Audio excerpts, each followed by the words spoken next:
Ini kita akan belajar mengenai sistem persamaan linear dua variabel. Nah, di sini sudah saya buat itu berupa modul yang ada latihan soalnya. Jadi, yang pertama kita klik text play. Nah, di sini di frame kedua ini ada deskripsi singkat mengenai modul itu sendiri. Nah, nanti kalau kita klik ke frame 3, itu ada capaian pembelajaran dari modul ini.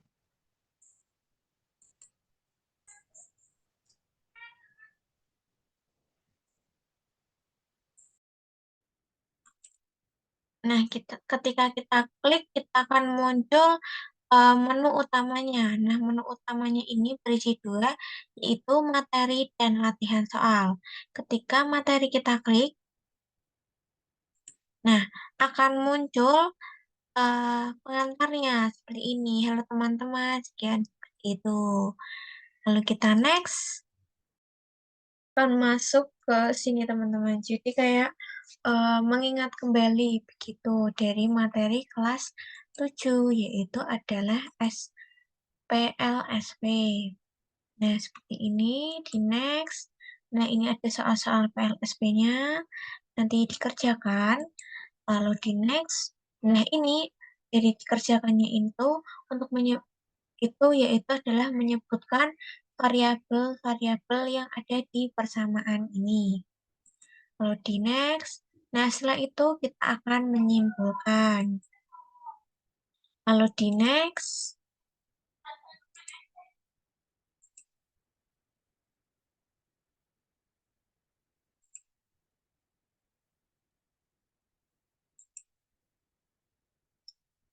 Nah, waktu di next akan masuk ke dalam contoh soal. Ini udah masuk ke pramaterinya. Nah, jadi ada soal yaitu dua variabel. Nah, nanti ini disuruh menyebutkan apakah variabel ini termasuk persamaan linear satu variabel atau bukan. Kenapa? Nah, nanti akan dijelaskan seperti ini, teman-teman. Jadi, itu jawabannya kenapa bukan, kenapa termasuk. Nah, itu nanti eh, akan di apa ya? Akan dijelaskan di materi selanjutnya itu. Lalu next. nya. Yang pertama itu adalah pengertian dari SPLDV-nya sendiri. Lalu yang kedua adalah ciri-ciri SPLDV. Lalu yang ketiga adalah apa saja sih yang berhubungan dari SPLDV itu. Ada suku, variabel, lalu koefisien, dan konstanta. Lalu di next, nah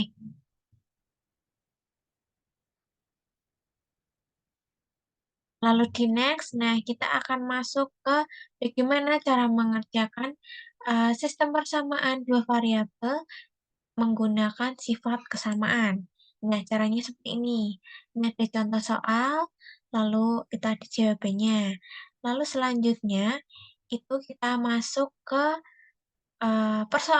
persoalan yang ada di kehidupan sehari-hari. Nah, jadi nanti uh, bukan hanya SPLDV bentuknya seperti itu saja, tapi ada yang bentuk cerita atau bentuk keseharian seperti itu. Lalu di next gimana caranya? Nah, di sini ada contoh soal. Nah, contoh soal ini juga ada pengerjaannya. Cara pengerjaannya itu seperti ini. Untuk langkah pertama seperti itu memodelkan, lalu langkah selanjutnya yaitu kita langsung menghitung seperti ini. Nah, lalu ketika di next itu akan membawa kita ke lalu ketika di next itu akan membawa kita ke menu utama lagi. Menu utama, lalu kita klik latihan soalnya.